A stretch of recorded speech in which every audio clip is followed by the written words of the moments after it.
When my house burned down, my family showed up, not to help, but to laugh. Finally, karma torched the trash. My dad looked me dead in the eyes and said, "You brought this on yourself. Some people are just cursed." I just stared back and whispered, "Thanks for showing your true faces." That was 2 years ago. Week ago, I took action they weren't prepared for. Today, they've been calling nonstop, screaming, "You have to fix this. Please pick up." I don't even know how to start this, but whatever. Here goes. So, this was 2 years ago, and I still think about it every damn week. I guess that's normal when stuff goes sideways in a way that's just not what you expect from people who are supposed to have your back. Not that my family ever really did, if I'm being honest, but I always kind of thought when things got serious, they'd at least pretend for context. I'm hidden lies. I'm 27 now. I moved out a while back because my family is IDK, not toxic in the way Reddit loves to say, just competitive and cold. Like, everyone's always trying to prove they're better. My dad especially. He's always been the big man. Everything's a contest. My older brother Carson's like a clone of him. Always got something to say about how people need to take responsibility and man up and whatever. My sister Nicole, she'll smile in your face and send screenshots of your text to the family group chat later.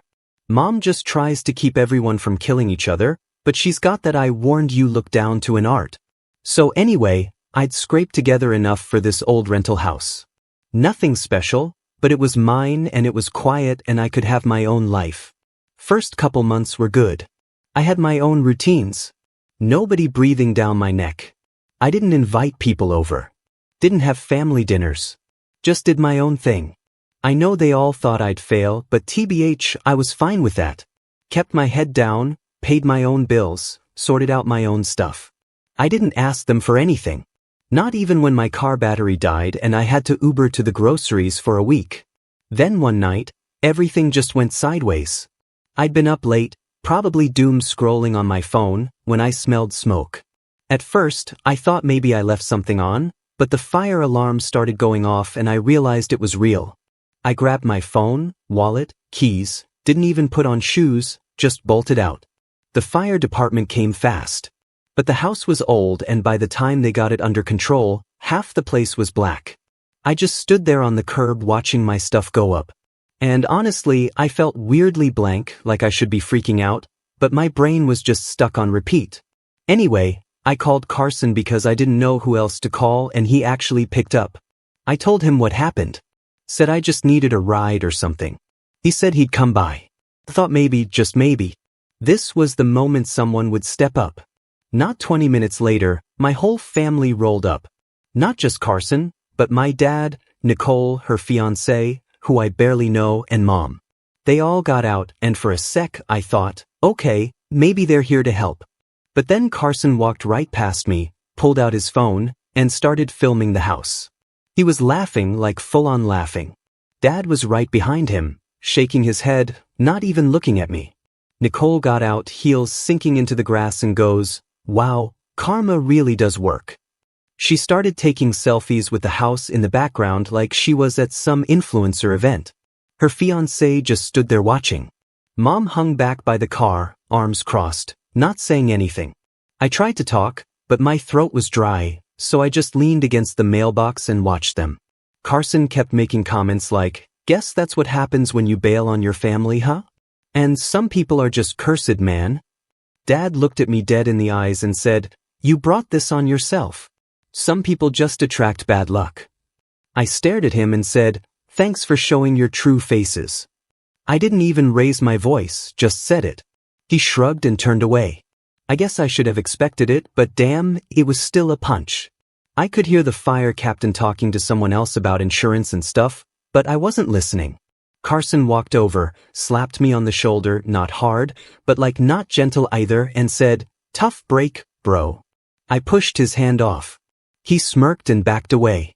Nicole was talking about how she'd always known something was off about this place and how it was so typical that I'd be the one to have a house fire. Her fiancé tried to get her to leave, but she just rolled her eyes and kept snapping pics. I told her to stop and she said, "What? It's not like you're going to post them." I told her to delete them or I'd grab her phone. I actually reached for it and she jerked it away, then slapped my hand. I stepped back.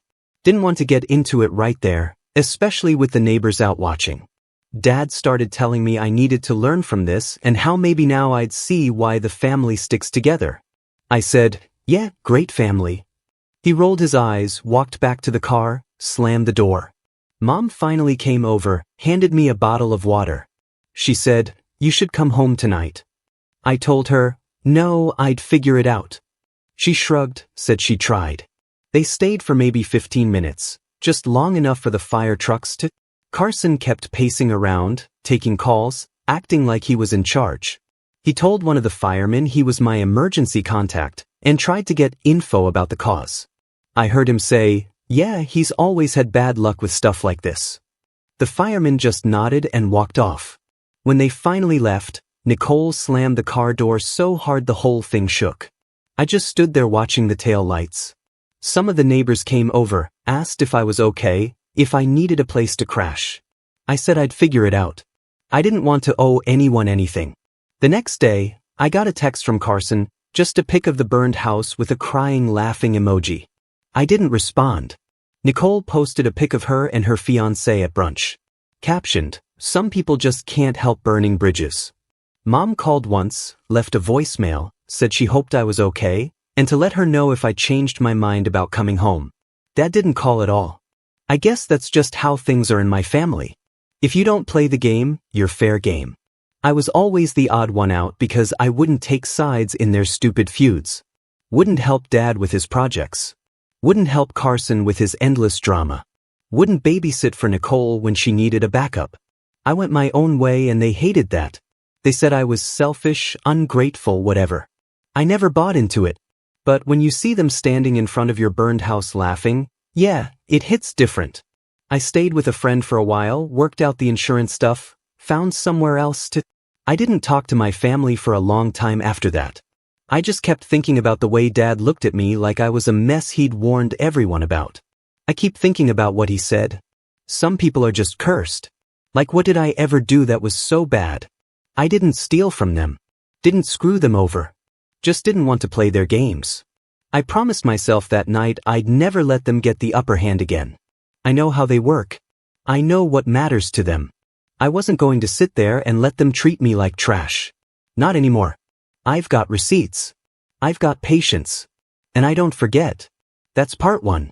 Part 2 gets a lot more interesting. Update 1. Alright, here's part 2. And if you think I'm exaggerating, I wish I was. Maybe this will just sound petty to some people, but if you've ever had family like mine, you know exactly how this stuff doesn't just stop after one bad night. It's like they keep finding these little ways to remind you you're not one of them. You never were. And also, they're winning. I see you if you get it. For everyone else, just read. So fast forward a couple months after the fire. I'm crashing on a friend's old futon. Insurance is dragging things out like always. I don't really have much besides what I'd thrown in my backpack that night. I'm not broke or anything, just tired. Rebuilding from scratch is annoying. Everything takes longer than you expect. All that. I kind of figured my family would just let me fade out of the group chat and move on. But that's not how it went. The weirdest part is how they'd go silent for weeks, then pop up out of nowhere. First time was maybe 2 months after. I wake up and see I'm tagged in the family group chat. It's a meme. Someone edited a pic of a dumpster on fire and put Hidden Liza's housewarming party on it. Carson reacts with the skull emoji. Nicole adds crying laughing. Dad doesn't say anything. Mom sends a sticker of a sad puppy, which is about as much as she ever does. I don't respond. I think about muting the chat, but I don't. Part of me wants to see what they'll do next. Part of me just doesn't want to give them the satisfaction. It's always stuff like that. Never direct, always side-eyed. I get a text from Nicole on my birthday that just says, "Hope you're not celebrating with candles, all mayo." Once I posted a pic of my new apartment on Insta, and Carson immediately comments, "Looks flammable." He deletes it after a couple of hours. Like, he wants me to know he's watching, but not give anyone else ammo. I start getting used to it, but damn, some days it just pisses me off more than I want to admit. I should probably say none of this is random. My family's always been like this with me. I was the one who said no when Dad wanted me to join the family projects. Basically just unpaid labor for his hobbies. I was the one who called out Carson for talking down to every. I was the one who told Mom I wasn't going to keep playing nice with Nicole when she'd steal my stuff growing up. They always acted like I was the weak link, the one who was too sensitive or couldn't take a joke. They like having someone to kick around. It gives them something to talk about at dinner. I guess about a year after the fire, I get invited to Nicole's engagement party. I almost laugh. She sends me the invite on Snapchat. Not even a real text. Says something like, "Hope you can make it. Don't burn the place down." I leave her on read. Then I see the family group chat blowing up the night of the party. Group pics, cheers. Someone posted a poll about who's most likely to ruin the night. Carson votes for me even though I'm not there. Later, Nicole DMs me a video of them all at some fancy restaurant. She pans the camera over everyone and then zooms into the empty chair at the end of the table, says, "Guess who's missing?" Her fiancé in the background goes, "I bet he's hiding from the fire marshal." I block her for a while. After that, I see Mom at the store every now and then. She always tries to act like things are normal. She asks if I need anything. I say no. She says the family is worried about me. I laugh. She says I should come by for Sunday dinner. I say I'm busy. Sometimes she'll try to guilt me. Say Dad isn't getting any younger or Carson's got a new job or Nicole's wedding is coming up and she wants everyone there. I nod. Keep moving. She never brings up the fire. I don't either. Carson's always flexing in the group chat like just bought a new car or can't relate to rental life or posting pics of his backyard with the caption "Home Sweet Home." He changed his profile pic to a cartoon of a guy running from a burning building for like a month and then switched it back. I never reply, but I do screenshot everything. At some point, I realize I'm keeping a folder on my phone of all the crap they send. Every little slight, every meme, every accidental dig. I don't even know why at first, but it feels like ammo. Like I'm not going to let them act like this never happened. Once in a while someone outside the family will ask what happened with the fire. I just say insurance mess, moved, whatever. I can tell they don't totally buy it. One time a mutual friend asks if it's true my family took selfies at the scene. I say you'd have to ask them. Later I get a text from Carson. "Stop spreading lies about us." I tell him to mind his own business. He says maybe if you'd stuck with the family, bad things wouldn't happen to you. I send him a thumbs up. He blocks me for a month, then unblocks me like nothing happened. I start getting more deliberate about what I say to them. If they ask for help with anything, Wi-Fi, phone issues, random tech crap, whatever, they always assume I'll just do it because I owe them for all the times they helped me. Read never. I stop replying or I say I'm busy or I say I don't know how. They get annoyed, start making snide remarks in the group chat. Carson says, "Guess some people never learn gratitude." Dad says, "Well, you know what they say about burned bridges." I let them talk. Nicole's wedding is coming up and suddenly she's texting me again, acting all friendly, asking if I can help set up her wedding website, saying she needs someone reliable because her friends are useless. I ask her if she remembers the fire. She says, "OMG, that was 2 years ago. Let it go." I say, "Sure, I'll help." If she apologizes, she sends a gif of a dumpster fire, then blocks me for a week. I get a call from her fiancé. Says I'm being childish. I hang up. Dad still never calls. Mom leaves voicemails. Says I'm missing out on family memories that I shouldn't hold grudges. I don't call back. I see Carson post about family first on Facebook with a photo of everyone at dinner except me. I think about commenting, but nah, not worth it. I just keep collecting screenshots. One night I'm out with a friend and I get a notification. Nicole tagged me in an Insta. It's a pic of a cake with a little house on fire on top. Says happy burnsary. I laugh, but it's not funny. My friend asks if I'm going to say anything. I say, not yet. I start thinking about how much leverage I actually have. All those times I fixed their stuff, set up their accounts, handled their passwords because they couldn't be bothered to learn. All the favors I did for free. All the times I bailed them out when their stuff broke. I realize they have no idea how much they rely on me for the little things. And not just tech stuff. Nicole's wedding website, Carson's playlists, Dad's calendar reminders, even Mom's phone contacts. It's all stuff I set up. They never changed it, never bothered. I wonder how long they'd last if I just stopped. I know it sounds petty, but if you've ever been made to feel like the family joke, like your pain is entertainment, you get it. At some point, you stop playing nice. You stop waiting for them to get it. You start thinking about what it would look like if you took back what's yours. I'm not saying I had a full plan at this point, but the idea was there. I started keeping receipts for a reason. I started saying no for a reason. I stopped trying to make peace for a reason. And when they started ramping up, when Nicole's wedding got closer, when Carson needed stuff, when Dad started asking for help again, yeah, I knew what I was going to do next. Parts where it gets real. Promise. They had no clue what was coming. Update 2. So, this is where it actually gets interesting. TBH. It almost felt weird how the setup for this basically just landed in my lap. But I guess that's what happens when people get used to having you around only for the stuff they don't want to learn themselves. Anyway, if you read the first 2 parts, you know my family's been grinding me down with their jokes and accidents for years. And after the fire, it was just non-stop. I kept my head down for a while, but after the happy burnsary thing, I started paying close attention to what they actually needed from me, right? So, little stuff starts popping up. Like Carson texts me at night, "Hey, did you ever get that old toolbox of Dad's? I want to borrow the drill." I check my closet and yeah, I've still got all those tools Dad dumped on me back when I moved out. He said, keep them. He was getting new ones, but now Carson wants them back for some backyard project. I tell him, come pick them up if you want them. He says he's too busy. Can I just drop them off at his place? I tell him, no, I'm working late. Not true, but whatever. He gets annoyed. Says, you never help with anything. Then sends a voice note going off about how I only think about myself. Then there's Nicole, who keeps texting me about her wedding website. She never says thank you, just keeps sending me urgent messages about adding RSVPs, fixing errors, updating her registry. She says her friends are useless and I'm the only one who gets it. I start dragging my feet. I tell her I'm busy. She threatens to just find someone else. I say, go for it. She doesn't.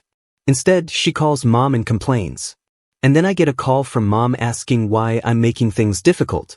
I say, I'm not. I just got stuff going on. Mom sighs and says, well, try to help. It's family. Dad's the worst.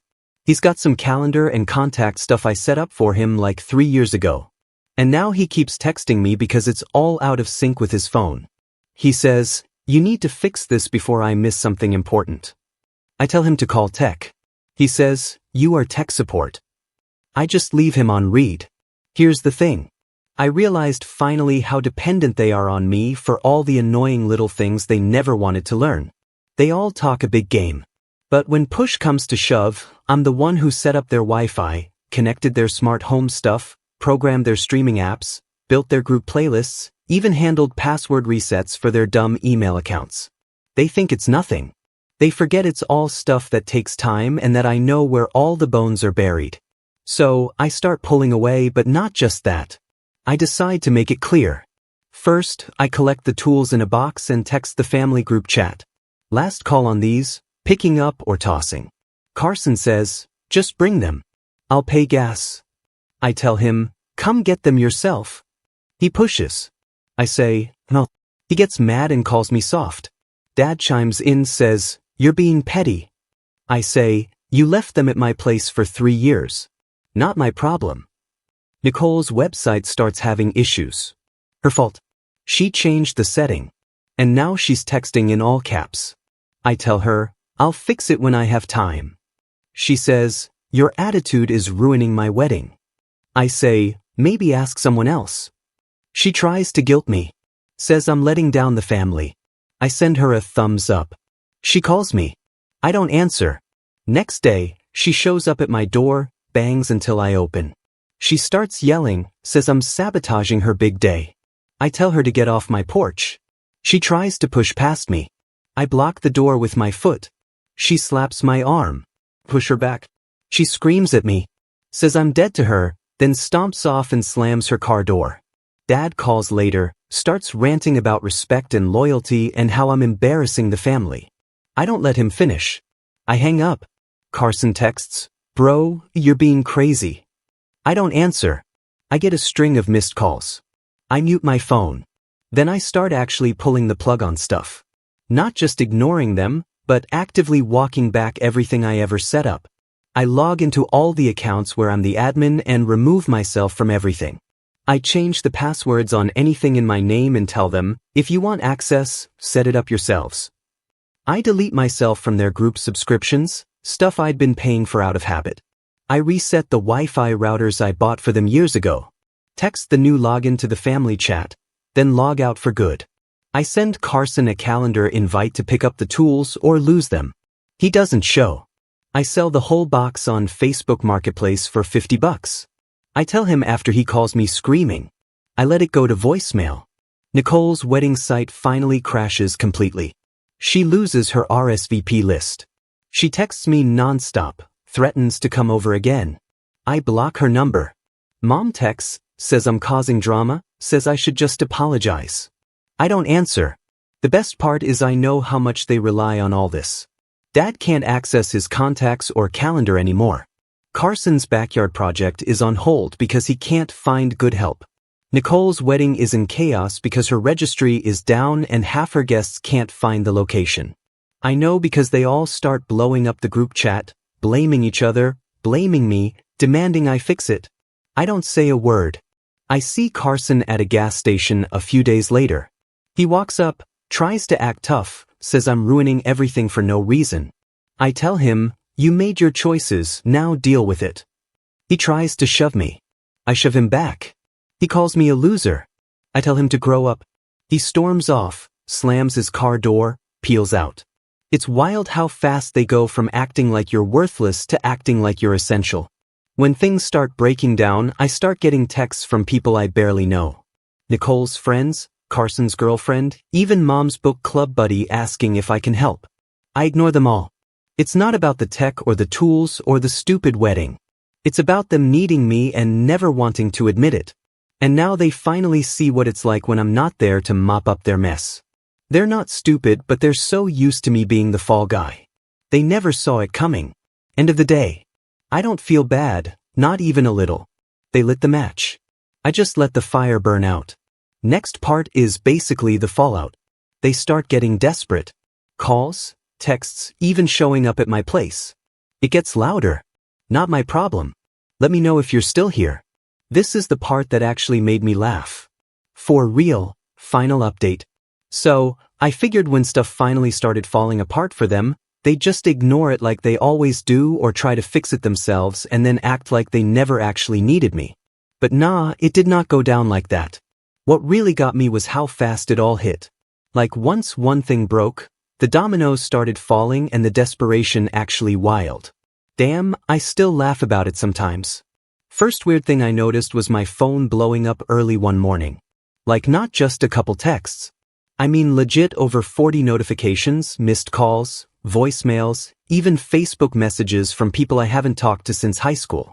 I check and it's all my family. Plus a bunch of randos, even Nicole's fiancé. The group chat is just straight chaos. Carson is tagging everyone saying stuff like, "Hidden lies, you need to fix this now." Dad is saying, "This is out of hand. Call me ASAP." And Nicole is full meltdown mode with all caps and exclamation points. It actually took me a sec to figure out what the emergency even was because it was just endless scrolling. So, I'm sitting there making coffee and I open my messages. Dad sent like 4 voicemails in a row. All basically the same. He can't get into his email. His calendar is wiped. He's got meetings he can't reschedule. And now he's missing calls because his contacts are gone. Carson is losing it because his home Wi-Fi is down and he can't work. And he says the whole family group playlist disappeared off his phone. Nicole is on a different planet. She's sending screenshots of her wedding guest list missing. Her registry is broken and her friends are mad at her because they can't RSVP. Her fiancé is texting me saying whatever's going on, please just sort it out. I let it sit for a bit. I'm just scrolling TikTok, eating cereal, kind of waiting to see if they'll give up. They don't. The group chat goes from angry to desperate. At one point, Nicole says, "You are ruining my life on purpose." And I actually just start laughing. Dad tries the guilt thing. Says, "This is family business.